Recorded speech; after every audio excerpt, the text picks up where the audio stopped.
Hello everyone. तो आज हम शुरू करने वाले हैं क्लास 9th की पॉलिटिकल साइंस या सिविक्स की बुक से chapter number 1 democracy in the contemporary world.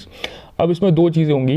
पहली चीज़ कि किसी बुक के अंदर ये आपको चैप्टर देखने को मिलेगा, किसी बुक के अंदर आपको चैप्टर नंबर 1 मिलेगा, what is the democracy and why is the democracy. अब मैं दोनों चैप्टर्स को कवर करने वाला हूँ, जिससे कि जिस भी स्टूडेंट्स के बुक में जो चैप्टर दिया है ना, वो स्टूडेंट्स उस चैप्टर को देख ले। और एक चीज़ कि अगर आपने इस वीडियो को पूरा देख लिया ना, तो आपके डेमोक्रेसी के लगते जितने डाउट्स होंगे सारे के सारे सॉल्व हो जाएंगे। चाहे 6 में पढ़ते हो, चाहे 7th में पढ़ते हो, चाहे 12th में पढ़ते हो, अगर आपने इस वीडियो को पूरा देख लिया ना, तो आपको इन फ्यूचर डेमोक्रेसी से रिलेटेड कोई डाउट्स नहीं रहेंगे। क्लियर? वीडियो लंबा होगा, पहले बोल देता हूँ, तो टाइम लेके बैठना। ऐसा नहीं कि शुरू कर दिया है तो फिर हम बीच से बंद कर दिया। प्लेलिस्ट में ऐड कर दो। जब फ्री बैठे हो पेपर लो, पेन लो, नोट्स बनाते जाओ, और इसकी पीडीएफ आपको नीचे मिल जाएगी, तो अगर हो सकता है तो उसको डाउनलोड कर लो। क्लियर है? फिर उसको अपने पास सेव रखो। क्लियर? तो शुरू करते हैं अपना फर्स्ट चैप्टर, जो कि 9th क्लास से है, डेमोक्रेसी। डेमोक्रेसी क्यों ज़रूरी है? To form a government which is choose by to you और मी। ऐसी गवर्नमेंट जो हमारे द्वारा चूज की गई हो और वो हमारे लिए काम करती है, उसे हम डेमोक्रेसी कहते हैं। राइट टू वोट उसका सबसे पहला अधिकार है। राइट टू इक्वल राइट्स, मतलब हर एक इंसान को इक्वल राइट्स मिले, वो भी डेमोक्रेसी का एकमात्र सिद्धांत है। Clear? Okay. Broader definition of the democracy, ये और कौन कौन सी ऐसी चीज़ें हैं जिसके अंदर हम लोगों को ये समझना पड़ेगा कि डेमोक्रेसी क्यों इंपॉर्टेंट है। पहली बात कि डेमोक्रेसी का सबसे इंपॉर्टेंट रोल प्ले करता है उसकी equality in decision making. Clear? कि अगर आपने किसी एक डिसीजन को आपने ले लिया है, तो उससे किसी और समाज को ज़्यादा फायदा है, फिर किसी और दूसरे समाज को कोई दूसरा नुकसान नहीं होना चाहिए। अगर मैं टिपिकल किसी ऐसे मुद्दे की बात करूं, तो किसी ने अगर ऐसा ले लिया कि ST/SC को रिजर्वेशन नहीं मिलना चाहिए, तो होगा क्या कि जो पूरा समुदाय है, फिर जो पूरी कम्युनिटी है, उसके साथ एक नाइंसाफ़ी की जाएगी। राइट? और उसके सामने जनरल कैटेगरी के साथ वहाँ पे इंसाफ मिल जाएगा कि हाँ भाई चलो अब से फेयर कंपटीशन होगा, अब से सारे कॉम्पिटेटिव एग्जाम्स में फेयर कंपटीशन देखने को मिल जाएगा और सब कुछ इक्वल चलेगा। बट उसी के सामने उनका नेगेटिव पॉइंट हो गया। अब होता ये है कि आज भी हमको देखने को मिलता है कि डेमोक्रेसी इक्वली वर्कआउट करती है on paper, but on field कुछ डिफरेंट सिनेरियो होता है। राइट? वो हम सबको पता है कि वो मैं किस बारे में बात कर रहा हूँ, बट आपको इतना कॉमन सेंस होना चाहिए कि डेमोक्रेसी राइट नाउ आज की डेट में सिर्फ और सिर्फ आपके पेपर में एग्जिस्ट करती है, और उसको फील्ड में आने में बहुत टाइम और लगेगा। क्यों? क्योंकि इंडिया के अंदर बहुत सारे कल्चर्स हैं। ठीक है? इंडिया जो कम्युनिटी है ना, अभी जो इंडियन गवर्नमेंट है ना, वो सपोर्ट करती है सेकुलरिज्म को, कि सारे धर्म एक, सब कुछ सारे संप्रदाय एक, सारे रिलीजन एक, सब एक है। बट कुछ चीज़ें ऐसी हैं जो ऑन पेपर आपको कुछ और दिखेंगी, और आउट ऑफ द बॉक्स सोचोगे ना, तो आपको ऑन फील्ड कुछ और देखने को मिलेगा।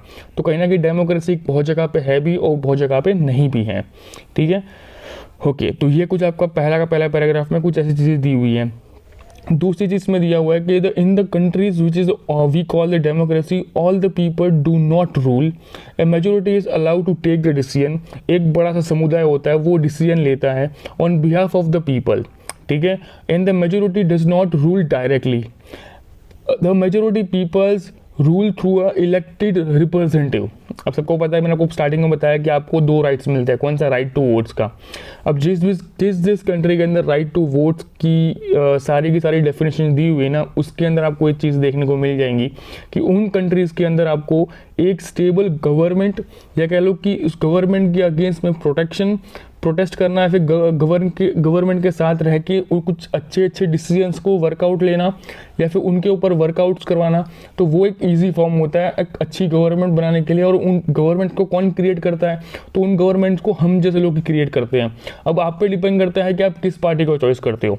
राइट? अगर इंडिया की मेजॉरिटी पब्लिक किसी एक पार्टी को सपोर्ट कर रही है, मतलब उनको उसमें कुछ पोटेंशियल दिखता है। अगर उसमें उनको कोई पोटेंशियल नहीं दिखता है, तो उनके पास राइट है कि वो डेमोक्रेसी के अंदर हैं, उनके पास राइट है कि वो अगले साल या फिर अगले नेक्स्ट टर्म के अंदर उस सिचुएशन से बाहर निकल के उस पार्टी को चेंज कर सकते हैं। ये राइट्स उनको मिले हैं। बट कुछ चीज़ें ऐसी होती हैं कि भाई डेमोक्रेसी के अंदर कुछ नेगेटिव पॉइंट्स भी है, जिसके अंदर मैंने लास्ट में ऐड किया हुआ है, वो आपको मैं बाद में बताऊंगा। अभी के लिए इतना ही इस चैप्टर में नेसेसरी चीज़ें जो आपको लग रही है ना कि जो इस चैप्टर में आपको पढ़नी चाहिए या फिर जो आपके लाइफ टाइम काम में आएंगी डेमोक्रेसी रिलेटेड, मैं वो सारी सारी कवर कर लूँगा, ठीक है।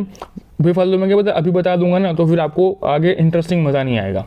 आगे बंद करते हैं कि this become a necessary because modern democracy is involved in a such large number of the group peoples that it physically impossible for the all of them to sit together and take the collective decision। अब सबको पता है, अगर आप suppose कि आपके घर की बात करूं, अगर आप जो जॉइंट फैमिली में रहते हो, आप 20 लोग हो, ठीक है। अब सब के सब संडे को अवेलेबल होते हैं, बट आपको कोई मीटिंग रखनी है मंडे को, तो और सब के सब चले गए काम के ऊपर, तो अब होगा क्या पता है कि आपको एक डिसीजन लेना है, आप किसी को फ़ोन करोगे, उसको बोलोगे हाँ भाई ये ले लूँ, तो अगर वो इंसान काम में होगा तो उस टाइम बोलेगा हाँ ठीक है ले ले, हाँ ठीक है ले, खत्म कर बात खत्म कर। क्यों? तो अब ये चीज़ें डेमोक्रेसी के अंदर हमको देखने को मिलती हैं। बहुत टाइम ऐसा होता है कि डेमोक्रेसी के अंदर जब भी कोई डिसीजन लेना होता है, गवर्नमेंट को कोई डिसीजन लेना होता है, तो उसके पास उतने पर्याप्त लोग अवेलेबल नहीं होते हैं, राइट। तो उसके लिए हम लोगों ने क्या किया, उसलिए इन लोगों ने क्या एक चीज़ बनाई कि हम लोग स्टार्ट करते हैं कि पब्लिक वोट देने जाए, पब्लिक जिसको वोट दे रही है वो रिप्रेजेंटेटिव बनेगा और उसके ऊपर एक और इंसान होगा, और वो इंसान आके सरकार के साथ बैठ के डिस्कस करेगा कि वो उस पर्टिकुलर एरिया के अंदर या फिर उस पर्टिकुलर स्टेट के अंदर या उस पर्टिकुलर डिस्ट्रिक्ट के अंदर क्या क्या सिचुएशंस फेस कर रही है पब्लिक, और उनको शॉर्ट आउट किया जाएगा, राइट। तो इस तरीके से किया जाएगा। अब ऐसा तो हो सकता नहीं है कि भाई पार्लियामेंट के अंदर 1.3 बिलियन पीपल जाके बैठ जाए, सिंपल से, जो कि अभी राइट नाउ इंडियन पॉपुलेशन है 1.3 बिलियन के आसपास की, वही लोग जाके पार्लियामेंट के अंदर बैठ जाए और वही डिसीजन ले, तो वो इम्पॉसिबल है, वो नहीं हो सकता है, राइट। ओके, तो इसलिए डेमोक्रेसी चाहिए। कुछ फीचर्स हम बात कर रहे थे कि कौन कौन से अच्छे फीचर्स हैं, कि rulers elected by the people to take all the major decisions, simple सी बात है जो हम लोग मैंने बताया आपको। Election offers a choice of fair opponent to the people to change the current rulers, public के पास ऑप्शन मिलता है कि उनको लगता है कि जो करंट रूलर है वो अच्छे से काम नहीं कर रहा, हमको चेंज करना है, तो आप चेंज कर सकते हो। This choice and opponently will be available to all the people on the equal basis, सबको इक्वल राइट्स है, इक्वल सब कुछ काम कर सकता है हर एक इंसान। ओके, आगे बात करते हैं। The exercise chose the leads to a government to limited by the base rules of the constitution and the citizens rights। हर एक गवर्नमेंट का एक चीज़ का सबसे बड़ा प्रावधान होता है कि वो उनको सिटीजन्स के राइट्स को कभी वायलेट नहीं करवाना है, हर एक इंसान को इक्वल राइट्स मिलना चाहिए और सिटीजन राइट्स भी सबको मिलना चाहिए। टर्मोलॉजी बात करते हैं। अब देखो इन चीज़ों के बारे में अगर मैं आपको समझाऊंगा तो बता देता हूँ अभी के लिए, बट नेक्स्ट लेक्चर से जो हम लोग लास्ट 6, 7, 8 में करते आए हैं, क्या करते आए हैं, जो टर्मोलॉजी होती है फिर जो डेफिनेशन होती है मैं उनको आप पे छोड़ देता हूँ हमेशा, कि भाई जो ये ब्लैक में दिया हुआ है इन चीज़ों को आपको खुद से रीड आउट कर लेना है, खुद से आपको समझ लेना है, खुद से मतलब इनको एक बार रीड आउट कर लोगे ना तो भी आपको समझ में आ जाएगा। पर मैं आज आपको समझा रहा हूँ, रीज़न उसके पीछे ये है कि ये चैप्टर इतना इंपॉर्टेंट है कि अगर आपने एक बार इसको ध्यान से समझ लिया ना तो आपको इन फ्यूचर डेमोक्रेसी के बारे में और कुछ भी पढ़ने की जरूरत नहीं पड़ेगी। क्लियर? तो मैंने डेमोक्रेसी के बारे में बता दिया। दूसरा आता है यूनिवर्सल अडल्ट फ्रेंचाइज। इसके अंदर क्या होता है कि 18 साल से ऊपर के बच्चों को राइट टू वोट देने का अधिकार बनता है। इंस्पेक्टिव ऑफ द कास्ट, किसी भी कास्ट को रिप्रेजेंट कर सकते हैं, किसी भी कास्ट को चॉइस कर सकते हैं। कलर्स के बेसिस के ऊपर, स्टेटस के बेसिस के ऊपर, रिलीजन के बेसिस के ऊपर किसी भी इंसान को किसी भी तरह का भेदभाव सहन ना करना पड़े, सबको इक्वल रखा गया है। ओके, आगे आता है कॉन्स्टिट्यूशनल मोनार्की। अब देखो इंडिया के अंदर किंग और क्वीन का कोई शासन नहीं चलता है, क्लियर? ओके, पर जहाँ पे कॉन्स्टिट्यूशनल मोनार्की होता है वहाँ पे किंग और क्वीन बैठते हैं, जैसे कि यूरोपियन कंट्रीज़ है, ठीक है। यूरोपियन कंट्रीज़ वहाँ पे कौन बैठता है? तो अभी रिसेंटली एलिजाबेथ जी की डेथ हुई थी, तो उनके बाद जो उनके किंग थे वो किंग बने, क्वीन नहीं बने, किंग बने, राइट। तो वो जो पूरी की पूरी पावर्स हैं वो उनके पास होती है, बट वो क्या करते हैं पता है कि on papers, out of paper कहीं पे भी कॉन्स्टिट्यूशन को रिप्रेजेंट नहीं करते हैं, वो रूल्स बुक को क्रिएट करते हैं कि इस देश को चलाने के लिए रूल्स होंगे, but head of the rules कौन होगा? तो किंग होगा। क्लियर? ये होता है। No democratic government. अब देखो जहाँ भी कोई भी नॉन डेमोक्रेटिक गवर्नमेंट होगी ना वहाँ पे कोई भी डिसीजन राइट फॉर्म में लिया नहीं जाएगा। क्यों? उससे होगा ये कि एक जो समुदाय होगा वो टिपिकली उस चीज़ को लेके हमेशा ही पीड़ित रहेगा। कैसे? जैसे कि अफगानिस्तान में तालिबान है, अब वहाँ पे डेमोक्रेसी नाम की कोई चीज़ ही नहीं है, तो सिंपल सी बात है तालिबान ने अगर सुबह उठ के बोल दिया कि भाई आज से लड़कियों को स्कूल जाना बंद, तो स्कूल जाना बंद हो गया। उन्होंने वहाँ जाके बोला कि भाई पबजी बंद, तो पबजी बंद हो गया, भले रियल लाइफ में पबजी खेलो, ठीक है, उनका ये कहना था कि आप रियल में गन लेके आओ और रियल से खेलो, बट आप अपने फ़ोन के अंदर पबजी नहीं खेल सकते हो, समझ रहे हो, ये उनके डिसीजन है। ठीक है, तो इस तरीके की नॉन डेमोक्रेटिक गवर्नमेंट होती है वो भी एक हार्मफुल गवर्नमेंट के रूप में कही जाती है, जिसके बाद आपके पास कोई राइट्स नहीं होते हैं। फिर आपका आता है मिनिमल गवर्नमेंट्स। अब ये होता है जो राइट रूलर्स होते हैं, जो आपके सिटीजन्स के द्वारा चॉइस किए गए होते हैं, पॉलिटिकल लीडर्स होते हैं। ये right to rules in a periodic elements election, मतलब एक समुदाय में फिर कहूँ कि एक टाइम तक ये लोग रहते हैं। उस टाइम के बाद आपके पास सिचुएशन होता है कि इस इंसान ने इन 5 सालों के अंदर कुछ अच्छा काम किया है कि नहीं किया है। अगर इतना 5 सालों में अच्छा काम नहीं किया है तो आप उसको चेंज कर सकते हो, राइट, आपके पास वो राइट्स है। रिप्रेजेंटेटिव या फिर रिस्पेक्टिवली और टाइप ऑफ गवर्नमेंट, तो कितने टाइप की गवर्नमेंट होती है, फिर कह लो कि गवर्नमेंट को फंडामेंटली स्ट्रॉन्ग करने के लिए क्या क्या चीज़ें चाहिए होती हैं। तो group of A people and opponents directly in the democracy. देखो अब सिंपल सी 2 चीज़ें होती है, किसी भी गवर्नमेंट को अच्छे से काम कराने के लिए उसका अपोनेंट स्ट्रॉन्ग होना चाहिए। क्लियर। देखो इंडिया के अंदर मैं पॉलिटिकल पार्टीज का नाम नहीं लूँगा, बट आप अगर इतना समझ लो कि अगर एक पॉलिटिकल पार्टी ने बहुत अच्छे से अपोजिशन का रोल प्ले किया, इतना जोरदार अपोजिशन का रोल प्ले किया कि आज वो पावर में है, ठीक है, 2014 के बाद इतना स्ट्रॉन्ग अपोनेंट खड़ा किया उन्होंने, खुद किया, इतना स्ट्रॉन्ग अपोनेंट खड़ा किया कि वो 2014 के अंदर वो पावर में आ गए। अब नेक्स्ट सिचुएशन क्या है कि अभी एक और पार्टी है जो एकदम बहुत ज़्यादा चर्चा में है, ठीक है। उसने अभी रिसेंटली अपने पंजाब के अंदर अपनी सरकार बनाई, दिल्ली के अंदर उनकी सरकार ऑलरेडी है, अब और भी स्टेट्स के अंदर उनकी सरकार बनने जा रही है बहुत जगह पे। क्यों? क्योंकि अब वो स्ट्रॉन्ग अपोनेंट्स के रूप में खड़े हो रहे हैं।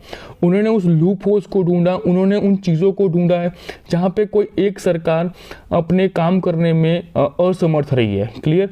तो उन चीज़ों को ढूंढना, मतलब किंडा के ये समझ लो कि अपोनेंट बहुत स्ट्रांग होना चाहिए, तो ही एक रिप्रेजेंटेटिव गवर्नमेंट अपने हिसाब से अच्छा काम करेगी, अदरवाइज वो अच्छा काम नहीं करेगी। क्योंकि कोई स्ट्रांग गवर्नमेंट नहीं होगी ना तो वो चीज़ करेंगे ही नहीं। सिंपल सी बात है, आपके घर के अंदर है, आपके माँ बाप बोल दे कि ले बेटा ये फ़ोन ले आईफोन ले मैकबुक ले पीसी ले गेमिंग लैपटॉप ले तू वो ले तू ये ले और तेरे को जो करना है तू कर।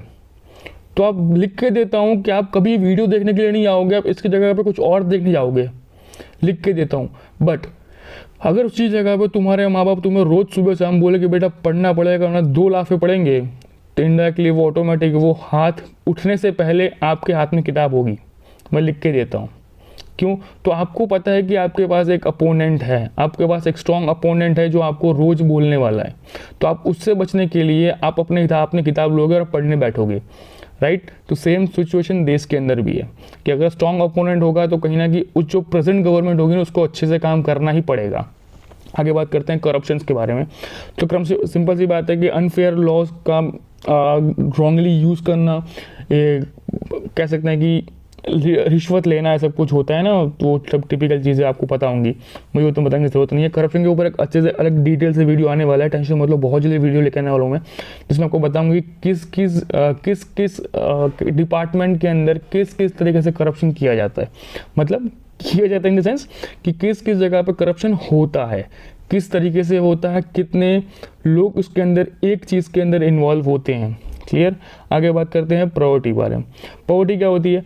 तो people who did not getting basic needs, या फिर जो बेसिक नीड्स के लिए तरसे हुए होते हैं या फिर उनको नहीं मिल पाते हैं, तो कौन सी फूड, क्लोथ और शेल्टर, घर, कपड़ा और मकान, ठीक है, घर, कपड़ा और खाना, ये 3 चीज़ें उनको नहीं मिल पाती, वो पॉवर्टी लाइन के नीचे होते हैं।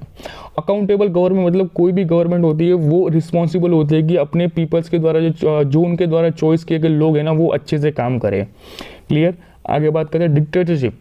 अब देखो सिंपल सी बात है कि जिस जगह पे एक सिंगल पावर या फिर ग्रुप ऑफ पीपल अपना राज करते हैं, ठीक है, जैसे कि अपना साउथ कोरिया वाला पूरा पार्ट है, ठीक है, वहाँ पे क्या होता है कि डिक्टेटरशिप चलती है, राइट। बहुत सारे ऐसे कंट्रीज यहाँ पे आज की डेट में डेमोक्रेसी में, यहाँ पे आज की डेट में भी लोग कौन से डिक्टेटरशिप वाले हैं कि एक समुदाय है, एक ग्रुप है, 10-12 लोगों का ग्रुप है और वो पूरा शासन कर रहा है बहुत बड़ी पॉपुलेशन के ऊपर। क्यों? क्योंकि उन्होंने कुछ रूल्स को इस तरीके से क्रिएट कर दिया है कि पब्लिक उससे बाहर निकल सकती नहीं है, राइट। या एक उनका एक ऐसा इंसान जिसको वो लोग भगवान मानते हैं, वो ये कह दे कि भाई ये सच है, मतलब वो सच है, उसके अलावा कुछ उनको सच दिखता नहीं है। आगे बात करते हैं transferable to tales of the democracy.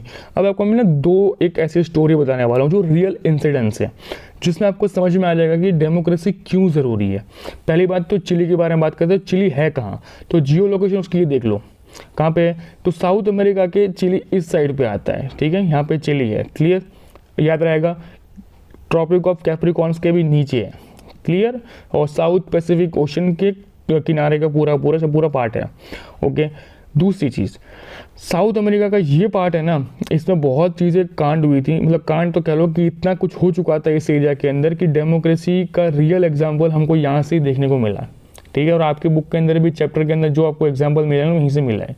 तो शुरू कहाँ से होता है, तो सबसे पहले शुरू होता है तो चिली के अंदर सेल्वाडोर का एक प्रेसिडेंट ऑफ द चिली था। चिली जो कंट्री है उसका जो प्रेसिडेंट था वो सेल्वाडोर था और वो साउथ अमेरिका के अंदर था।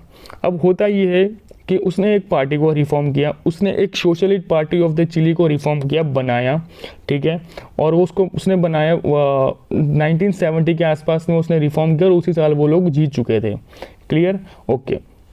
होता ये है कि जो सेल्वाडोर था ना, उसने अपनी कंट्री के अंदर नेचुरल रिसोर्सेज जो कॉपर कह लो, नेचुरल गैस कह लो, उसको उसने फॉरेन कंपनीज को इनवाइट किया कि भाई आप यहाँ पे आओ और आप इन चीज़ों को निकालो और यहाँ पे जो हमारे लोग हैं उनको एक बेरोजगार हैं जो उनको एक रोज़गार दोगे, तो उस रोज़गार के रूप में इंडिया, मतलब कह सकते हैं ना, किसी देश की सिंपल पॉलिसी होती है कि उसके पास अगर वो चीज़ें नहीं हैं तो वो लोगों को बाहर से बुलाता है, वो चीज़ें वहाँ पे मैन्युफैक्चरिंग होती है, वहाँ पे वो चीज़ें निकालते हैं, उसके रूप में वहाँ के लोकल लोगों को पैसा मिलता है कि वो वहाँ पे जाके काम करते हैं, राइट। जैसे कि इंडिया के अंदर एप्पल कंपनी अभी आ रही है, तो एप्पल कंपनी आ चुकी है, तो उसने क्या किया, यहाँ पे मैन्युफैक्चरिंग सब कुछ शुरू कर दिया। तब होगा क्या पता है कि हर एक आईफोन इंडिया के अंदर मैन्युफैक्चरिंग होगी, सब कुछ इंडिया के अंदर बनेगा, तो वो लोग सस्ती मिलेंगी। और उसके सामने क्या होगा कि अगर एक फैक्ट्री भी लगती है तो उस फैक्ट्री में कम से कम 1000 लोग तो चाहिए होंगे मिनिमम, क्लियर। तो उन 1000 लोगों को जो आसपास के एरिया है वो लोग आसपास के एरिया डेवलप होना शुरू होंगे धीरे धीरे। तो इस तरीके से उसने सोचा और सब कुछ शुरू कर दिया। अब होता ये था कि जो सेल्वाडोर था वो एक ऐसा इंसान था जिसकी बहुत सारी पॉलिसीज थी ना, उसमें से ज़्यादातर पॉलिसीज गरीब और वर्कर लोगों से रिलेटेबल थी। मतलब जो इंसान पुअर थे, जो वर्कर्स थे ना, उनकी लाइफ में बहुत ज़्यादा इम्पैक्ट कर रहे थे, ये वो इंसान थे। तो सेल्वाडोर चाहता था कि भाई कैसे भी करके जो गरीब वर्ग है ना उसको अपवर्ड लाया जाए। अगर वो एजुकेटेड या फिर वो ऊपर चला गया ना तो मेरा देश ऑटोमेटिक अपवर्ड या मेरा देश ऑटोमेटिक ही ऊपर की साइड बढ़ जाएगा। अब इससे दूसरे जो चर्च के लोग थे या फिर जो रिच लैंड ओनर्स थे उनको बहुत तकलीफ हो रही थी। क्यों? क्योंकि जब इंसान पढ़ लिख लेता है या फिर कुछ एक लेवल तक पहुंचता है या फिर उसको लगता है कि हाँ भाई मेरी लाइफ में कुछ पॉलिसीज ऐसी है जो गवर्नमेंट मुझे सपोर्ट करना चाहती है, मुझे करना चाहिए, तब वो इंसान एक कहते हैं ना कि एक हिम्मत करता है कि हाँ भाई ये मैं करता हूँ, ये मैं करना चाहता हूँ और मैं ट्राई करूँगा, राइट। तो उसने वो हिम्मत की।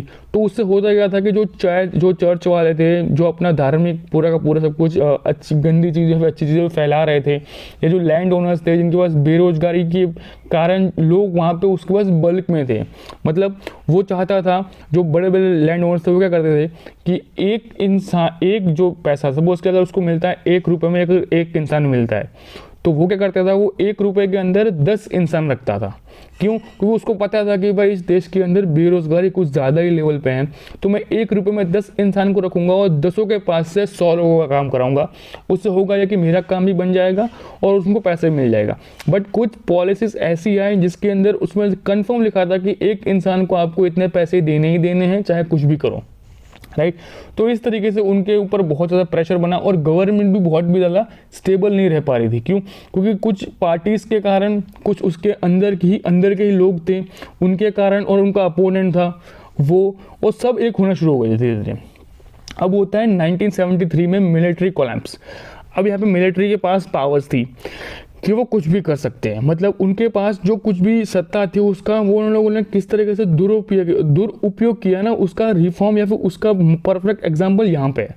क्या हुआ कि 11 सितंबर 1973 की सुबह को military take over the sea port, जो उसका मेन सी पोर्ट था। अब आपको मैंने पूरे के पूरे मैप में बता दिया कि जो चिली का साउथर्न पार्ट है वो पूरा का पूरा सी पोर्ट है, मतलब वो पूरा का पूरा एक हिस्सा है ना, एक पूरी बाउंड्री है ना, वो पूरी की पूरी किसमें है, तो सी लेवल पे है, मतलब पूरा का पूरा एक बीच है।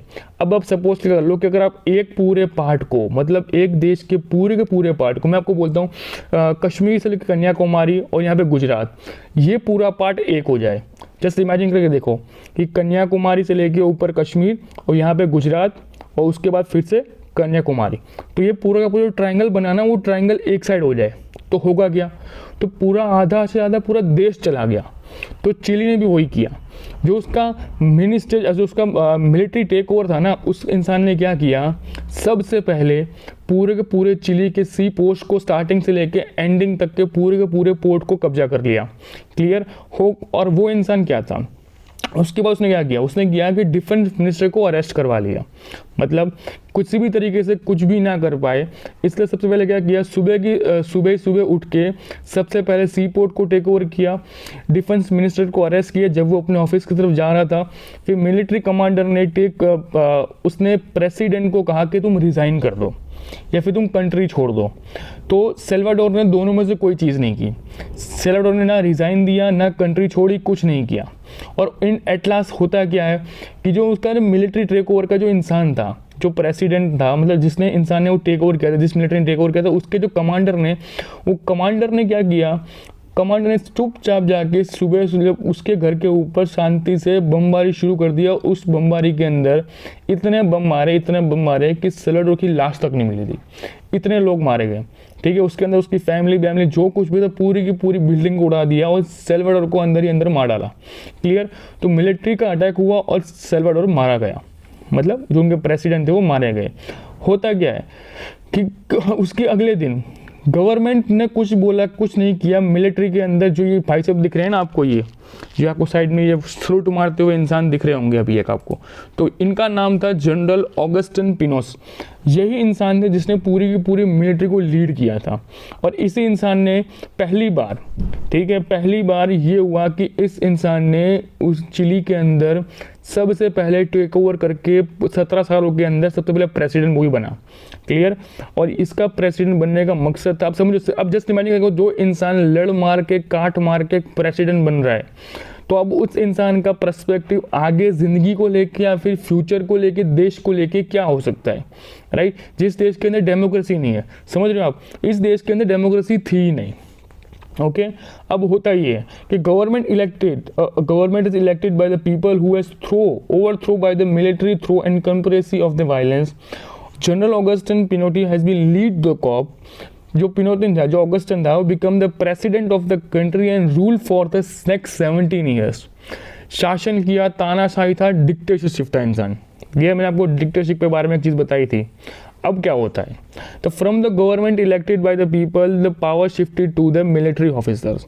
जिन लोगों ने गवर्नमेंट को चूज़ किया था, जिस इंसान ने सेल्वाडोर को चूज़ किया था, वो जो पब्लिक ने सेल्वाडोर को जो प्रेसिडेंट बनाया था, वहाँ से सारी की सारी पावर्स कहाँ चली गई थी, ऑगस्टिन के पास चली गई थी, कि जो एक मिलिट्री का ऑफिसर जिसने एक ऑलरेडी बमबारी करके कत्लेआम करके खुद को प्रेसिडेंट डिक्लेयर किया था।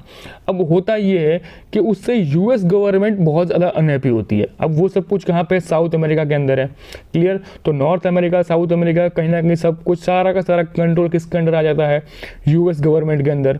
तो यूएस गवर्नमेंट कभी नहीं चाहती है कि भाई किसी देश के ऊपर अत्याचार हो, बट यहाँ पे मेन चीज़ अत्याचार की नहीं थी। यूएस गवर्नमेंट हमेशा वहां पे इन्वेस्ट करती है जहां पे उसको 2 रुपए का फायदा दिखता है, तब वो अपने आगे 1 रुपये बिगाड़ती है। यूएस का सिंपल पॉलिसी है कि पूरे दुनिया के अंदर कहीं भी कॉन्फ्लिक्ट हो, कुछ भी हो, अगर मेरा फायदा है तो मैं उसके अंदर 2 रुपये बिगाड़ने को शुरू हूँ या 2 रुपये बिगाड़ने को भी रेडी हूँ। बट अगर मेरा 1 रुपये का फायदा भी नहीं है ना, तो मैं उस जगह जाके अपनी बारे में एक स्पीच तक दूंगा नहीं।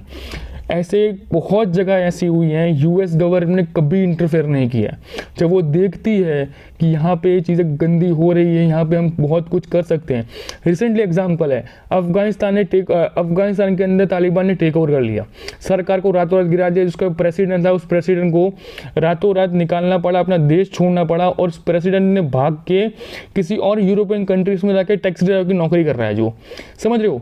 तो ये पूरी सिचुएशन क्या यूएस ने नहीं देखी, यूएस पावर ने देखा, पर उनको लगता है वहाँ पे ऑलरेडी वो लोग हार चुके थे। उन्होंने वो चीज़ देखी, महसूस की कि सारा यहाँ पर लड़ने से फ़ायदा नहीं है, बेफालतू मेरे सोल्जर्स मरे जा रहे हैं। और पब्लिक की सिंपैथी या फिर कह लो कि अफगानिस्तान से जो चीज़ें उनको एक्सपोर्ट करनी थी ना बाहर के देशों में या अपने देश में लानी थी, वो 90% चीज़ें निकाल चुके थे वहाँ से। अब उन्हें कोई वहाँ पे प्रॉफिट नहीं दिख नहीं रहा था, वो लोग सब कुछ शांति से निकलना चाहते थे और वो प्रेम से वहाँ से निकल गए, समझ रहे हो। अब होता क्या है, वापस यहाँ पे आते हैं कि यूएस अपने बोस्टन भाई से, ऑगस्टिन भाई से बहुत ज़्यादा हैप्पी नहीं थे। उनने कुछ जो पॉलिसीज़ बनाई थी, जो फंड्स थे उनके पास से उसका कोई हिसाब नहीं था, सब कुछ ही ऐसे कह सकते हैं ना कि किसी भी चीज़ की उसकी वैल्यूशन थी नहीं उसके पास, सब खत्म हो चुका था। अब यहाँ पे होता है, यहाँ पे मिलिट्री ने इतनी डिक्टेटरशिप इस्टेब्लिश कर दी थी चिली के अंदर कि वहाँ पे लोगों को कुछ समझ में ही नहीं आ रहा था। अब होता ये है कि जो आपके पोस्टन भाई थे वो बहुत ज़्यादा लोगों को मार डालते हैं, इतने लोगों को मार डालते हैं कि भाई उसके पास वो कहते थे ना कि जिसके जो खाना खाने के लिए मांगने आता था ना कि उनको खाना दो, वो उसको मार डालते थे। वो ये कहते थे कि अगर आपको खाना है तो खुद की लड़ाई किसी और से लड़ो और किसी का खाना छीनो।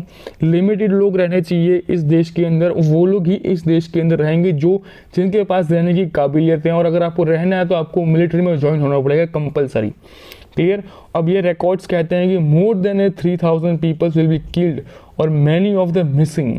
जो लोग भी इसके अगेंस्ट में गए, जिन लोगों ने कुछ भी करने की कोशिश की, वो लोग या तो गायब कर दिए गए या फिर उनको मार दिया गया, ठीक है। अब आपको क्या लगता है कि यूएस या फिर ह्यूमन राइट्स वालों ने, जो वर्ल्ड ह्यूमन राइट्स हैं, उन लोगों ने इसको नोटिस नहीं किया होगा? नोटिस किया, बट अब इनके पास एक चीज़ का ऑप्शन था। जब तक यूएस के पक्ष में हर एक चीज़ चल रही थी, ठीक है, जब तक ऑस्टिन ने सारा का सारा काम जो यूएस जिस तरीके से यूएस ने कहा उसने हर वो चीज़ की, तब तक सब कुछ सही चल रहा था। जहाँ पे ऑस्टिन ने अपनी खुद की पावर्स को एज ए डिक्टेटरशिप में ओन किया, वहाँ पे देखो सिंपल सी बात है, यूएस हमेशा ये चाहता है कि उसका नाम कहीं पे बदनाम ना हो, राइट। तो उसने एक बहुत अच्छी चीज़ करता है कि उनको लगता है ना कि जिस वर्ल्ड लीडर को उसको गिराना है या फिर वो इंसान हमारी पॉलिसीज़ के खिलाफ जा रहा है, तो वो हमेशा एक चीज़ करता है कि उस पर्टिकुलर एरिया के अंदर के जो अगेंस्ट के ओपोनेंट्स के जो लीडर्स होते हैं उनको फंडिंग करता है और उनके द्वारा वो चीज़ गिरवा देता है। मतलब अपोनेंट जो रूलिंग पार्टी होती है उसको हरवा देता है। अब इसके अंदर भी यही होता है कि पहली बात तो सल्वाडोर जो बहुत अच्छा इंसान था, इस सल्वाडोर चाहता था कि पुअर पीपल वर्कर्स के बारे में अच्छा काम हो जाए, तो उसको यूएस ने उस टाइम पे सपोर्ट किया। पर यूएस को लगा कि अगर उसको सपोर्ट ज़्यादा कर दिया तो Chile is becoming the one of the developing country in my countries, मतलब एक ऐसा स्टेट जो डेवलप बहुत जल्दी बनने वाला था, राइट, क्योंकि उसकी पॉलिसीज बहुत अच्छी थी, बट ऑन पेपर अच्छी थी और फील्ड में भी डबल काम कर रही थी। अब यूएस को चीज़ पसंद नहीं आई, तो यूएस ने क्या किया, एक मिलिट्री वाले को पकड़ा, ऑस्टिन को पकड़ा, उसको बोला कि भाई ले इतने पैसे और ये ले और ये पूरा तख्ता पलट कर डाल। उसने तख्ता पलट कर डाला और उसी दिन ही प्रेसिडेंट को उसी घर के अंदर बमबारी में उसको मार डाला। करलम अब यहाँ पे ख़त्म हो गया। अब यूएस को पता था कि सब पूरी जनता को, पूरे वर्ल्ड को पता है कि Austin was be appointed by the US government, कि यूएस ने उसको फंडिंग दी हुई है, उसको पेपर में सबको पता था।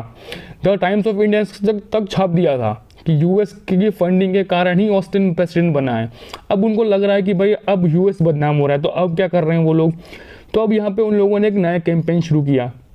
रेफरेंडम ऐसा पास हुआ कि उन लोगों ने कहा कि एक काम करो, आप लोग अब अपने पार्लियामेंट के अंदर एक ठराव पास करो, एक ऐसा चीज़ पास करो जिसके अंदर ये प्रूफ कराओ कि ऑस्टिन हमको ऐसे प्रेसिडेंट चाहिए कि नहीं चाहिए, ठीक है। तो एक रेफरेंडम पास होता है और उस रेफरेंडम में होता है कि जो आपका पोस्टन होता है, जो ऑस्टिन होता है, उसको मना कर दिया जाता है और ऑस्टिन को कहा जाता है कि तू अब से प्रेसिडेंट नहीं है, तू हट जा। तो आफ्टर द रेफरेंडम के बाद क्या होता है, first is loss this political power. पहली चीज़ क्या होती है कि वो अपने पॉलिटिकल पावर्स को सारी की सारी लॉस कर देता है। दूसरी, उसको मिलिट्री का अपना पद छोड़ना पड़ता है। क्यों? क्योंकि जब तक वो प्रेसिडेंट था तब तक उसको पकड़ सकता नहीं था, क्योंकि तब तक वो एक देश को रिप्रेजेंट कर रहा है, तो उसको पकड़ना मतलब बहुत मुश्किल है, राइट, क्योंकि वो उस देश की सबसे हाईएस्ट पोस्ट थी। अगर आपको वहाँ से किसी को अरेस्ट करना है तो अरेस्ट नहीं कर सकते हो, राइट। तो जैसे वो अपने पॉलिटिकल पावर से रिज़ाइन दिया, उसके आते पॉलिटिकल पावर गई, तो वो ऑटोमेटिकली अपने डाउन ग्रेड्स में आया। वो उसने अपनी सबसे बड़ी पावर को छोड़ दिया। जैसे उसने सबसे बड़ी पावर को छोड़ा तो खाली वो कमांडर था। अब कमांडर को अरेस्ट करना ईजी था, क्लियर। तो उसने पहले उसको अरेस्ट करने से पहले उसको बोला कि अब उसको है ना इसको पहले मिलिट्री से रिज़ाइन करवाओ। तो उसको पहले मिलिट्री से रिज़ाइन करवाया, फिर उसको एक कॉमन इंसान बना, उसके बाद उसको अरेस्ट कर लिया गया, क्लियर।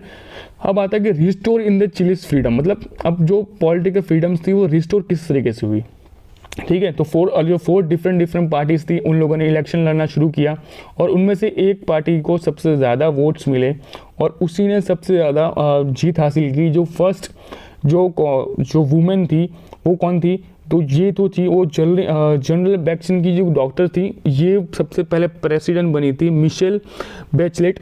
ठीक है, कौन थी? Michelle Bachelet. ये सबसे पहले पूरे चिली की फर्स्ट प्रेसिडेंट बनती हैं, और यही जो मैडम होती हैं वही होती हैं फर्स्ट डिफेंस मिनिस्टर, और ये खड़ी होती हैं चिली के सबसे रिचेस्ट पर्सन के सामने खड़ी होती है, और वहाँ से ये जीतती हैं अपना इलेक्शन। और ये प्रूफ करती हैं, क्या प्रूफ करती है कि जो आपका पोस्टन था, जो ऑगस्टन जो आपका जनरल था, कमांडर था, उस कमांडर ने ब्रूटली लोगों को मारा है, उसकी इंक्वायरी भी की, और पूरी की पूरी करप्ट गवर्नमेंट थी। हिसाब ऑडिट जब करवाया गया, अकाउंटेबिलिटी करवाई गई, तो उनको समझ में आया इस देश के अंदर लास्ट 2-3 सालों से बहुत पैसा तो आया तो है, लोगों के पास से टैक्स तो निकाला है, बट किसी की एक ही जेब में गया हुआ है। इसने किसी देश को डेवलप करने में नहीं ध्यान लगाया, इसने अपने अपने देश के अंदर ही से पैसा बाहर भेजा है और अपने किसी और अकाउंट के अंदर ट्रांसफ़र किया है। तो ये सब कुछ किसने प्रूफ किया? तो first lady president in the Chile 2006 में बनी मिशेल ने। क्लियर? तो इस तरीके से पूरी की पूरी चिली की स्टोरी थी। और ये आपको फोटो दिख रहा है, ये चिली मैडम का फोटो है, देख लेना। ओके, आगे सेम स्टोरी है, जो कि आपकी स्टोरी आती है पोलैंड की। क्लियर? मैंने आपको क्यों कहा था कि चैप्टर्स लंबे हैं, चैप्टर्स बड़े हैं, क्योंकि ये एक बहुत ज़्यादा इंपॉर्टेंट फैक्टर्स हैं इस चैप्टर्स के अंदर, कि अगर आपने डेमोक्रेसी को समझना है ना, तो आप ये 2 एग्जांपल समझ लो, एक चिली वाला और एक पोलैंड वाला, आपको डेमोक्रेसी समझ में आ जाएंगी। तो देखो, पहली बात तो ये कि ये रहा आपका, ये आपका पोलैंड। ठीक है, किस जगह पे? इस जगह पे। वर्ल्ड मैप में कहाँ पे पोलैंड है? तो वर्ल्ड मैप में पोलैंड यहाँ पे, इस जगह पे। यहाँ पे आपका इंडिया, ये आपका यूरोपियन कंट्रीज का से पूरा सेट वाला, और यहाँ पे आपका पोलैंड है। क्लियर? ओके, आगे बात कर देंगे पोलैंड में क्या हुआ। तो पोलैंड में भी सब कुछ शुरू हुआ, सब कुछ 1980 के आधार। 1980 के अंदर पोलिश यूनाइटेड वर्कर पार्टी, पूरी कम्युनिस्ट पार्टी थी। ठीक है, वो यूरोपियंस के अंदर सबसे पहली बार पार्टी, मतलब रूलिंग पार्टी के रूप में आई। ठीक है, और उसके उस कंट्री के अंदर कोई दूसरी पार्टीज नहीं थी। ठीक है, उस कंट्री ने इस तरीके से कॉन्स्टिट्यूशन को बनाया था कि भाई हमारे अलावा इस कंट्री के अंदर कोई दूसरी पार्टी नहीं होगी। अब सिंपल सी बात है, अगर आपके अगेंस्ट में कोई खड़ा ही नहीं हुआ, मैं बोलता हूँ आप अगर एक किसी रेस में दौड़ने वाले हो, उस रेस के अंदर आपके साथ कोई अपोनेंट ही नहीं है, तो सिंपल सी बात है आप ही जीतोगे, राइट? तो वही चीज़ उसमें हो रही थी। पोलैंड के अंदर ये नियम था कि उनको कोई लीडर को चॉइस करने के राइट्स नहीं थे, ना उनको कोई और पार्टी को रिफॉर्म करने के राइट्स थे, उनके पास कोई राइट्स नहीं थे। क्लियर? ओके। दूसरी चीज़ कि अगर आपने गवर्नमेंट्स के अगेंस्ट बोला, अगर आपने लीडर के अगेंस्ट बोला, आपने रूलिंग पार्टी के अगेंस्ट बोला, तो आपको जेल के अंदर डाल दिया जाता था। क्लियर? और इन सबको सपोर्ट कौन कर रहा था और इन सबको कंट्रोल कौन कर रहा था? तो इन सबको कंट्रोल करवाता सोवियत यूनियन, जिसको हम कहते हैं यूएसएसआर, और आज का रशिया। क्लियर? जो उसको पूरा फंडिंग दे रहा था, सब कुछ को सपोर्ट कर रहा था। वहाँ पे चिली के अंदर यूएस सपोर्ट कर रहा था, पोलैंड के अंदर रशिया सपोर्ट कर रहा था। सब कुछ शुरू कहाँ पे होता है? सबको मतलब कहते हैं ना कि एक जगह से एक छोटी सी तिनकार लगाना, जैसे कि कहते हैं कि 1857 का जो विप्लव था, जो मंगल पांडे का विप्लव था, मतलब जिस इंसान ने ये कह दिया था कि मैंने अपने मुंह से ये गाय की चर्बी या फिर सूअर की चर्बी से निकले हुए बारूद को मैं अपनी गोली में नहीं डालूंगा। और वो छोटा सा मुद्दा, मतलब था बहुत बड़ा मुद्दा, ठीक है, था बहुत बड़ा मुद्दा, पर कहते हैं ना कि एक आग को चिंगारी की ज़रूरत होती है। तो बस जो 1857 जिस तरीके से चिंगारी लग गई, सब कुछ ब्लास्ट हो गया ना, और एटलीस्ट ब्रिटिश को इंडिया छोड़ना पड़ा। वही सेम चीज़ हुई अगस्त 14 को 1980 के अंदर। ठीक है, लेनिन शिप यार्ड के अंदर सबसे पहले एक कह सकते हैं ना कि घातक एक स्ट्राइक को शुरू करने वाले लोग थे, मतलब वर्कर्स थे जिन्होंने स्ट्राइक को शुरू किया। अब स्ट्राइक को शुरू इसलिए किया गया था क्योंकि उन्होंने क्रेन ऑपरेटर, मतलब क्रेन ऑपरेटर होता है ना, एक जो आपने क्रेन देखा होगा, टिपिकल क्रेन होती है, उस क्रेन ऑपरेटर और एक वुमेन वर्कर को अनजस्टिसली निकाल दिया था। मतलब मन क्या निकाल दिया, सुबह उठे आंख खोले, उनको लगा कि हाँ निकाल दो, निकाल दिया, ऐसे निकाल दिया विदाउट एनी कुछ उनको मुआवजा या उनको पैसा दिए बिना उनको निकाल दिया। अब होता भी यही है कि जब उनको ये चीज़ देखती है तो उनको लगता है कि आज इनको निकाला, कल हमको निकाल दिया, तो बट उनके पास कोई चीज़ नहीं थी ऐसे करने के लिए। तो उन लोगों ने क्या किया, उन लोगों ने सबसे पहले क्या किया कि वो उन लोगों ने ट्रेड यूनियन इंडिपेंडेंस बनाने के लिए परमिशन मांगी। उनको परमिशन मिली नहीं क्योंकि वो स्ट्रिक्टली इलीगल था। ठीक है। वहाँ पे ऐसी चीज़ों के बारे में उन लोगों ने लॉस को क्रिएट किया था कि कोई इंसान किसी भी तरीके से लीगली कोई चीज़ को चला ना पाए या फिर उनका यूनियन ना बना पाए। जैसे कि हम कहते हैं कि आर्मी का कोई यूनियन नहीं बनता, ठीक है। आपने बहुत कम सुना होगा, फिर आपने कभी सुना भी नहीं होगा ऐसा कि इंडियन आर्मी यूनियन, ऐसा कभी नहीं हो सकता। क्यों? क्योंकि सिंपल सी बात है, हमने ऑलरेडी देखा हुआ है कि मिलिट्रीज के पास बहुत ज़्यादा पावर्स हैं कि अगर मिलिट्रीज को आप बनाने दोगे ना कि आप अपना खुद का यूनियन बनाओ, तो सिंपल सी बात है कि तख्ता पलट कभी भी हो सकता है। जैसे कि हमारा पड़ोसी देश है पाकिस्तान, वहाँ पर चलते चलते कभी ना कभी तख्ता पलट हो जाता है।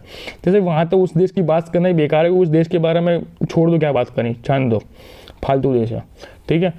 आगे बात करते हैं कि इस देश में क्या हो रहा था, क्लियर। तो सबसे पहले इस पूरे के पूरे इलेक्शन में पूरा कैंपेनिंग था, सब कुछ था, उस चीज़ को शुरू करने वाला एक नॉर्मल इंसान था। बहुत सारे वर्कर्स थे, धीरे धीरे जॉइंट होते गए, बट उनके पास कोई लीडर नहीं था। तो लीडर्स के रूप में ना, तो लीडर्स के रूप में वेलेस्ला खड़े हुए और उन्होंने स्पीच देना सबको शुरू कर दिया। उन्होंने बोलना शुरू किया कि भाई किस तरीके से क्या करना चाहिए, क्या नहीं करना चाहिए, देश को आगे बढ़ाने के लिए हमको यूनियन लोगों को सबको एक साथ आना पड़ेगा। तो वो लोग वर्कर की स्ट्राइक करवाते हैं और वर्कर की स्ट्राइक चलती है और उस वर्कर की स्ट्राइक के अंदर क्या रिजल्ट आता है कि राइट टू फॉर्म में इंडिपेंडेंट ट्रेड यूनियन, वो अपने हिसाब से अपने इंटरनेशनल या फिर कह लो कि इंडिपेंडेंट ट्रेड यूनियन को रिफॉर्म कर सकते हैं। उनको जो लोगों ने पॉलिटिकल प्रिजन्स में थे, मतलब जिन जिन लोगों ने उसका विरोध किया था, जो इन्होंने अरेस्ट करवाए थे, जो उनके अरेस्ट उन लोगों ने कर लिए थे विदाउट एनी FIR, कह लो विदाउट एनी, कह सकते हैं कि लीगल नोटिस के खिलाफ उनको अरेस्ट करवा लिया था कि फालतू रूल बना के उनको अरेस्ट कर दिया था, राइट। उनको भी छोड़ देना पड़ेगा। दूसरी चीज़, तो सेंसरशिप ऑन द प्रेस थी, प्रेस के पास जो फ्रीडम्स नहीं थी, उन फ्रीडम्स को भी उनको देना पड़ेगा। इस तरीके से जो आपके वेलेस्ली थे, उन्होंने 3 बड़े बड़े मुद्दों के ऊपर लोगों से बात की और गवर्नमेंट को उसको मनवाने के लिए गवर्नमेंट को मजबूर कर दिया, राइट। और वेलेस्ली की लीड के अंदर 21 पॉइंट का एक आर्ग्यूमेंट था, मतलब 21 पॉइंट्स का पूरा एक लिस्ट था, पूरा का पूरा आर्ग्यूमेंट लिखा था, जिसके ऊपर गवर्नमेंट ने एटलीस्ट लास्ट में जाके साइन किया और गवर्नमेंट को लगा कि हाँ ये पॉइंट सारे के सारे वैलिड हैं, इसलिए गवर्नमेंट ने वहाँ जाके अपने आप को नीचे दिखाया। बट नीचे इसलिए दिखाया था क्योंकि नेक्स्ट गवर्नमेंट में इलेक्शंस आ रहे थे। अब इलेक्शंस वहाँ पे करते लोग थे नहीं, ठीक है। अब लोगों को पता था कि अगर यहाँ पे अगर इतना ये लोग मान सकते हैं ना, तो कहीं ना कहीं हमको इनके अगेंस्ट में कोई पार्टी रिफॉर्म करने का हमारे पास कोई ना कोई पावर्स तो होनी चाहिए, राइट। ओके अब होता ये है कि जब वो न्यू उसके बारे में सोचते हैं, बाद में उसको भूल जाते हैं। क्यों? क्योंकि उनको अब एक चीज़ दिख रही थी, क्या दिख रही थी कि the new union trade sanitary was the founded, मतलब ऐसी एक चीज़ बना दी जिसके अंदर सारे के सारे इंडिपेंडेंट ट्रेडर्स वहाँ पे आके उस यूनियन में रह सकते हैं और उस यूनियन का एक भाग बन सकते हैं। और होता ये है कि जब ये यूनियन बनाया जाता है तो उसके अंदर पूरे के पूरे पोलैंड से 1 करोड़ मेंबर्स ज्वाइन हो जाते हैं। जो आपको साइड में दिख रहे हैं ना, आपको फोटो में वे वेलेस्ली हैं, ठीक है। इस इंसान ने पूरे पोलैंड के अंदर 1 करोड़ जनता को इकट्ठा कर दिया था, मतलब सारे के सारे वर्कर्स थे वो लोग वहाँ पे सब इकट्ठा हो गए, ठीक है। अब यहाँ पे आता है सबसे पहली बात कि जहाँ पे हम कहते हैं ना कि गवर्नमेंट्स के अंदर किस तरीके से जनरल लोग अपनी तानाशाही को चलाते हैं, ठीक है। तो उसमें आता है आपके ज़ेलेंस्की। जो आपके ज़ेलेंस्की होते हैं, ये क्या करते हैं, एक मार्शल लॉ लेके आते हैं दिसंबर 1981 के अंदर। और इसके अंदर क्या करते हैं वो लोग, पोलैंड के अंदर जितने मिस मैनेजमेंट लोग होते हैं या फिर कह लो कि जो वाइडली स्प्रेड करप्ट लोग होते हैं, इन सबको अरेस्ट करते हैं। जो आपके सैनिटरी मेंबर्स होते हैं, मतलब जो यूनियन के मेंबर्स थे, जो 1 करोड़ पब्लिक थी, उसमें से कुछ लोगों को या फिर कह लो कि हज़ारों लाखों लोगों को लोगों ने जेल के अंदर बंद कर दिया। वो लोग ऐसा हो चुका था कि पोलैंड की जेलें बंद हो चुकी थी, इतनी फुल हो चुकी थी कि उसने अपनी जेलों से निकाल के लोगों को रशियन जेलों में डालना शुरू कर दिया था, ठीक है। अब आपको लगेगा सब पोलैंड यहाँ पे, रशिया वहाँ पे, नहीं। आप मैप देखो, मैं आपको मैप दिखाता हूँ, ये देखो, ये देखो, एक रशिया का पार्ट यहाँ है, कहाँ पे, ये पूरा मेन रशिया, एक ये आपका पोलैंड और ये आपका रशिया दिख रहा है आपको, मतलब रशिया ने यहाँ पे भी कब्जा किया हुआ था। तो ये पूरा पोलैंड के जितने भी लोग थे ना, जो अरेस्ट हो रहे थे, जब उनकी जेलें ख़त्म हो गई, मतलब जेल फुल हो गई तो रशिया की जेल में जग जाके उन कैदियों को डाल दिया था कि भाई इनको अपने जेल में रखो बट हमको सपोर्ट करवाओ कुछ भी करके। तो इस तरीके से उनको वहाँ पे जेल में डाला। फिर इनके खिलाफ जो था ना कि उनकी सारी की सारी फ्रीडम्स को टेक ओवर कर लिया। इनको प्रोटेक्ट करना या फिर इनको प्रोटेस्ट करना, अपने ओपिनियन को एक्सप्रेस करवाना, अपने लाइफ में आगे बढ़ने की जो उनकी चाह थी उन सबको टेक ओवर कर लिया। दूसरी, इनकी जो स्ट्राइक करने की जो वेव थी वो दूसरी स्टार्ट होती है 8 साल के बाद, 7 साल के बाद शुरू होती है, क्योंकि ये 7 साल तक सब कुछ सहन करते हैं। वो 7 साल तक वो सहन इसलिए करते हैं क्योंकि वो लोग सरकार का लूप होल ढूंढ रहे थे। मिलिट्री को थोड़ा सा है ना एक कमज़ोर होने का एक रीज़न ढूंढ रहे थे। अब होता ये है कि ये यूनियन लीडर्स है ना, या फिर जो आपकी यूनियंस के मेंबर्स थे, वो उनकी संख्या थी 1 करोड़। समझ रहे हो? अब अगर मिलिट्री चाहे कितनी भी हो, मैं बोलता हूँ उस टाइम मिलिट्री 1 लाख होगी, वो लोग 1 करोड़ के ऊपर शासन कर रहे हैं। अब आपको सिंपल सी बात है कि वो 1 करोड़ के ऊपर रूल आउट इसलिए कर पा रहे थे क्योंकि उनके पास हथियार वगैरह कुछ नहीं थे। तो इन 7 सालों के अंदर वेलेस्ली ने क्या किया, धीरे धीरे अपने लोगों को उस मिलिट्री के अंदर डिप्लॉय करवाया, धीरे धीरे उनके पास से वेपन्स लेवाई, उनके पास से वो चीज़ सारी की सारी ट्रेनिंग वगैरह सब कुछ करवाए जो उन सबके सामने अगेंस्ट में हम बाद में इन फ्यूचर यूज़ कर सकें, राइट। तो वो लोग ना कर पाए, इसलिए सब कुछ इनका पूरा का पूरा खेल था। आगे शुरू करते हैं कि पोलिश गवर्नमेंट ने क्या किया। तो पोलिश गवर्नमेंट यहाँ पे वीक होना शुरू हुई जब उन लोगों ने फिर से स्ट्राइक किया। स्ट्राइक इसलिए कर पाए क्योंकि इस बार उनके पास बैकअप प्लान था। इसके बाद उनको पता था कि अगर उनके पास अगर उनको उनसे अगर मिलिट्री फोर्सफुली कोई चीज़ करवाने के लिए आएगी तो उनके पास भी हथियार थे, राइट। तो यहाँ पे गवर्नमेंट को सपोर्ट नहीं मिला। और यहाँ पे जो आप कह सकते हो कि सोवियत संघ था ना, उसने भी अपनी इकोनॉमिकली पैसे देने से मना कर दिया। मतलब उसने 7 सालों तक उन जेलों के अंदर हज़ारों लोगों को, लाखों लोगों को फीड्स करवाया। मतलब हंगर की उनकी जो भूख थी ना, वो सोवियत संघ ने रशियन जेलों के अंदर भी और पोलैंड की जेलों के अंदर अपनी जेब से पैसा दिया और अपनी मनगमती गवर्नमेंट्स को रखने के लिए। बट अब यहाँ पे रशिया ने भी अपने हाथ खड़े कर दिए। उसने बोल दिया कि अब मुझे नहीं करना है और आपको जो करना है आपकी कंट्री, आपको जो करना है करो, मुझे कोई लेना देना नहीं है। ओके, वेलेस्ली क्या करता है, लास्ट में जाके पूरी की पूरी बाजी को जीत जाता है। वेलेस्ली वो इंसान था जिसके पास सारी की चीज़ों का तोड़ था, ठीक है। उसने पूरा गेम खेला था क्योंकि उसको खुद प्रेसिडेंट बनना था, क्लियर। और वो इंसान भी सच्चा था। उस इंसान के पास वो पावर्स थी कि वो चीज़ डिजर्व करता था। शुरू कहाँ से किया, एक वर्कर के रूप में शुरू करने वाला इंसान या फिर वर्कर की आवाज़ बनने वाला इंसान आज देश का प्रेसिडेंट बनने वाला है। आगे देखो क्या होता है। होता क्या है कि 1 साल के बाद अप्रैल महीने में 1989 के अंदर फ्री इलेक्शन करवाए जाते हैं और यूनियन जो आपका ट्रेड यूनियन था, उसकी 100 सीट में से सेनेट की 99 सीट आती है और 1 सीट जाती है अपोनेंट की। समझ रहे हो? 100 सीटों में इलेक्शन होता है, उसमें से 99 सीट्स यूनियन जीत जाती है। समझ लो, क्योंकि सबको पता था कि भाई सबसे बड़ी स्ट्रेंथ उनकी थी। तो पूरी की पूरी वो एक सीट होती है ना, वो अपोनेंट्स की रखती है, बाकी सारी की सारी सीट जीत जाती है। आगे बात करते हैं कि इन 1990 के अंदर, 1990 के अंदर सबसे पहले वेलेस्ली बनते हैं, इस देश के अंदर प्रेसिडेंट बनते हैं। और वो एक टिपिकल प्रॉपर इलेक्शन के रूप में, मतलब इलेक्शन थ्रू बनते हैं। ऐसा नहीं कि वो बन गए सिर्फ, नहीं, प्रॉपर इलेक्शन के रूप में वो जीतते हैं, पब्लिक की सिंपैथी, पब्लिक का सपोर्ट हासिल करते हैं, वेलेस्ली बनते हैं नेक्स्ट प्रेसिडेंट और वो लंबे टाइम तक शासन करते हैं। क्लियर? ओके। अब कुछ common features between the Poland and Chile, ठीक है। दोनों देशों के बीच में कुछ चीज़ें ऐसे सिमिलर्स थी जो आपको जानने को या फिर आपको पहचानने को मिलेंगी। कौन कौन सी थी कि they could not choose the right rulers, और उनके पास कोई पावर्स नहीं थे कि वो चेंज कर सके रूलर्स को, राइट। उनके पास चॉइसिंग की पावर्स नहीं थी, ना वो किसी रूलर को चेंज कर सकते थे। उनके पास कौन कौन सी फ्रीडम्स नहीं थी, तो ना उनके पास फ्रीडम थी कि वो लोग बाहर घूम सके, ना उनके पास फ्रीडम थी कि वो अपने ओपिनियन को एक्सप्रेस कर सके, ना उनके पास पावर्स थे कि वो पॉलिटिकल एसोसिएशन के अंदर ज्वाइन कर सके या फिर उनके सामने कोई चीज़ बोल सके, ना उनके पास पावर्स थे कि वो पॉलिटिकल एक्शंस जो रॉन्ग लिए जा रहे हैं उनके अगेंस्ट में खड़े हो जाए, ठीक है। दूसरी जो तीसरी चीज़ थी, ठीक है, आपकी जो थर्ड चीज़ थी वो थी आपका सोशल एंड इकोनॉमिक मैटर, कि पब्लिक के पास जब उनको लगा कि जब तक जितना पैसा है उनका चूस लो, तो सारा का सारा पैसा उनके पास से निचोड़ लिया, उनके पास सारी सारी पावर्स को निचोड़ लिया। जब उनको बाहर से फंडिंग होना बंद हो गया तब वो लोग धंधे पर लग गए। जब तक उनको बाहर से फंडिंग मिलती है तब तक सब कुछ चीज़ें सही चलती रही। जैसे फंडिंग बंद हुई, सारी की सारी सिचुएशन चेंज हो गई, ठीक है। आप पहले वाले चिली वाले केस में देखो, यूएस ने जब बोला कि अब हम आपसे खुश नहीं हैं, आपके कोई डिसीजन ने हमको मज़ा नहीं आया, आप ख़त्म करो, हम आपको फंडिंग नहीं देंगे। उसी के 1-2 साल के बाद क्या हुआ, चिली के अंदर प्रेसिडेंशियल इलेक्शन होते हैं और जो उसका ऑस्ट्रियन जो उसका राष्ट्र जो डिक्टेटर होता है वो हार जाता है। पोलैंड के अंदर क्या हुआ, जब रशिया ने ये बोल दिया कि हम आपको अब इकोनॉमिकली आपको सपोर्ट नहीं करेंगे, अब आपका देश आप जानो आपको क्या करना है, वेलेस्ली ने क्या किया, पूरा का पूरा 6 महीने के अंदर 1 साल के अंदर क्या किया, तख्ता पलट कर दिया। समझो, तो बाहर का सपोर्ट मिलता है तो ये सब कुछ करता है, बाहर ने सपोर्ट हाथ उठा लिया, मतलब अब उनके पास कोई पावर्स नहीं है। Clear, okay. ये कुछ आपकी सब कुछ सपोज फ्रीडम, ये सब कुछ आपको मैं बता दिया, सब कुछ आपको तो डिटेल में बता दिया मैंने। इन डेमोक्रेसी के बारे में आपको मैं पहले से बताते आ रहा हूँ।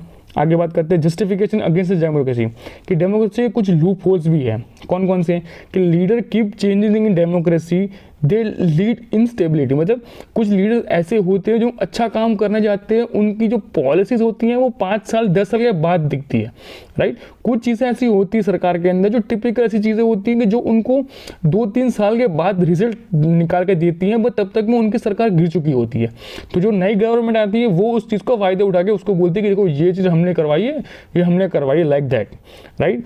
दूसरी चीज़ कि उसके अंदर कोई स्कोप नहीं है कि कोई माइनॉरिटीज या फिर मेजोरिटी को किसी को अंडर एस्टिमेट नहीं कर सकते आप, राइट, कि किसी भी रूप में किसी इंसान ने किसी और का सपोर्ट मांगा और किसी और का सपोर्ट उसको मिल जाता है। ठीक है, आगे बात करते हैं। जब बहुत सारे लोग होते हैं तो एक कह सकते हैं कि डेमोक्रेसी के सबको इक्वल प्रोटेक्ट करना इजी नहीं है, राइट। दुनिया के अंदर हर डेमोक्रेसी के अंदर ये चीज़ आपको देखने को मिल जाएगी। मैंने आपको स्टार्टिंग में बताया था कि ऑन पेपर और out of the field box के अंदर बहुत चीज़ें सिचुएशन चेंज होती है। Election leaders don't know the best interested of the people, it is lead by the bad decisions. अब सिंपल सी बात है, किसी इंसान को कोई फर्क नहीं पड़ता है इस देश के अंदर कौन शासन कर रहा है जब तक उसका पेट भर रहा है। जब उसको लगता है कि अब मेरे हाथ में सिचुएशन नहीं है, तब वो अपने हिसाब से किसी और को चॉइस करने जाता है, अदरवाइज वो इंसान चॉइस करने नहीं चाहता है। आगे कि अगर बैड गवर्नमेंट आती है तो क्या होता है, तो लीड टू बी करप्शन, और बहुत चीज़ें ऐसी होती हैं कि जो उनके डिसीजन होते हैं वो देश के लिए हानिकारक हो जाते हैं, शॉर्ट टाइम के लिए होते हैं, लॉन्ग टाइम के डिसीजन नहीं होते हैं, राइट। आगे बात करते हैं जस्टिफिकेशंस बहुत है democracy in the good way, ठीक है।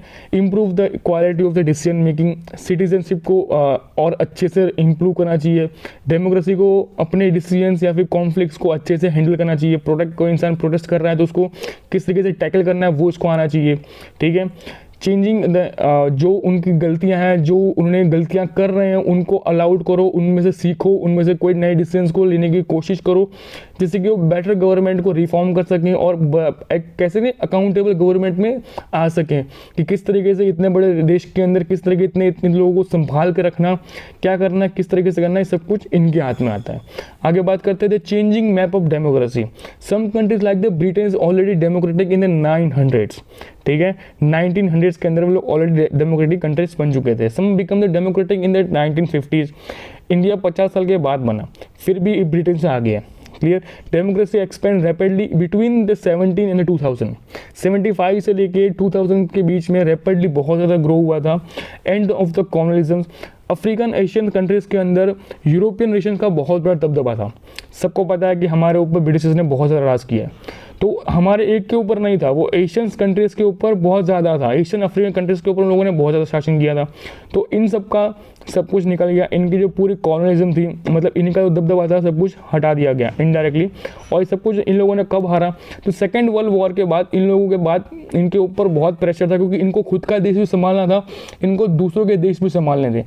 अगर सेकेंड वर्ल्ड वॉर नहीं होता, मैं आपको बोल रहा हूँ, अगर सेकेंड वर्ल्ड वॉर नहीं होता तो ब्रिटिशर्स बहुत लंबे टाइम तक रहते और जो आज़ादी हमको पहले मिली है वो हमको आज़ादी उस टाइम पे नहीं मिलती। India achieved independence in 1947, established democracy, ठीक है। डेमोक्रेसी के अंदर आते ही भारत को कॉन्स्टिट्यूशन को बनाने में 2 साल 11 महीने 18 दिन लगे थे। Clear, okay. आगे बात करते हैं कि 1957 के अंदर जो आपका केमाल नुक्सा था, उसने ब्रिटिश स्कॉलर्स के अंदर गोल्ड किस्ट को इंडिपेंडेंटली डिक्लेयर कर दिया। बाकी ये सब कुछ मैं आपको ऑलरेडी बता चुका हूँ सब कुछ। सोवियत संघ का टूटना, रिपब्लिक को बनना, ठीक है, पाकिस्तान और बांग्लादेश, ये सब कुछ वो चीज़ें हैं जो आपको आगे इन फ्यूचर्स आपके चैप्टर्स में आने वाली हैं। बाकी इन सब चीज़ों को एक बार रीड आउट कर लेना, क्योंकि चैप्टर में हम मतलब इस चैप्टर की ऑलरेडी हम 50 मिनट्स के ऊपर जा चुके हैं, मतलब आई थिंक 50 मिनट्स के ऊपर हम लोग चले जाएंगे, क्योंकि देखो एक और चीज़ आपको जो बहुत अच्छी चीज़ आपको समझना चाहता हूँ ना, वो ये चीज़ ही है। कौन सी है? Democracy at the global level. International organisations, ये वो चीज़ें होती हैं जो सिंगल वर्ल्ड को, पूरे वर्ल्ड को एक नज़र से देखती है। इसके ऊपर किसी भी एक गवर्नमेंट का शासन नहीं होता है, ये टाइम टू टाइम चेंज होती रहती है। Example of the international government organisation, जैसे कि यूनाइटेड नेशन है, ठीक है, वो क्या करती है कि पूरे वर्ल्ड के सारे नेशंस को अच्छे से इक्वल रखने का काम करती है।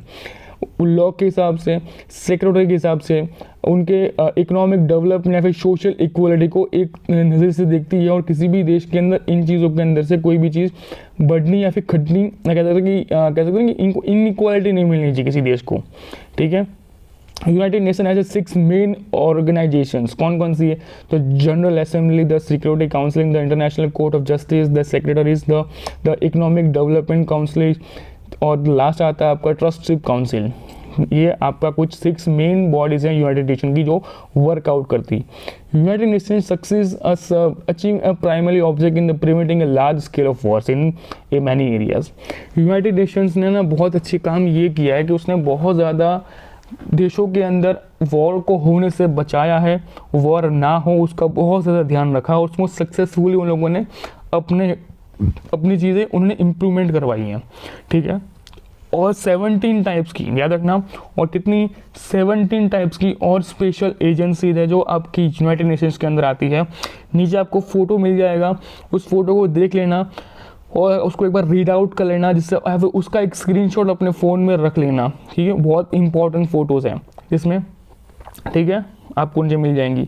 बाकी ये सब कुछ आपको पढ़ना ही पढ़ना है, ये सब कुछ मैं आपको ऑलरेडी समझा चुका हूँ। ये सारा आपका डिक्टेटरशिप, सद्दाम हुसैन वाली पूरी स्टोरी है कि इराक के अंदर किस तरीके से सद्दाम हुसैन को हटाया गया।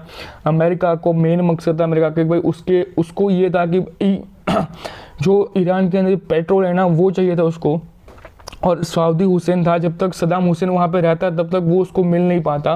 तो उन्होंने एक टिपिकल प्लान बनाया था कि हम आपके देश में से सद्दाम हुसैन को हटाते हैं या फिर उसके डिक्टेटरशिप को हटा देते हैं, और उसके बदले में हम आपके पास से इतने कम दाम पे आपका पेट्रोलियम परचेज करेंगे। और आज की डेट में हम ये देख सकते हैं कि सद्दाम हुसैन को तो निकाल दिया है, पर उसके सामने यूएस को एक कम दाम पे पेट्रोल अवेलेबल मिल जाता है हर एक वहाँ से, हाँ, उसके पास से, ठीक है। तो इस तरीके से यूएस गवर्नमेंट का टिपिकल ट्राई आउट होता है कि किसी भी तरीके से अपने स्टेट्स को या फिर अपनी कंट्री को अच्छे से अच्छी चीज़ मिले। क्लियर? ओके, ये आपकी वो 17 कंट्रीज है, फिर क्या, सॉरी 17 ऑर्गेनाइजेशंस हैं जो यूनाइटेड स्टेट्स के अंदर रहती हैं। क्लियर? ओके, तो आज के चैप्टर में इतना ही। तब तक मिलते हैं नेक्स्ट लेक्चर में। तब तक वीडियो को लाइक कीजिए, चैनल को सब्सक्राइब कीजिए, और जहाँ पे लोगों तक पहुँचाना है उन लोगों तक पहुँचाइए जिससे कि उनको डेमोक्रेसी के बारे में डिटेल्स में पता रहे। क्लियर? मिलते हैं नेक्स्ट लेक्चर में। Bye bye, take care.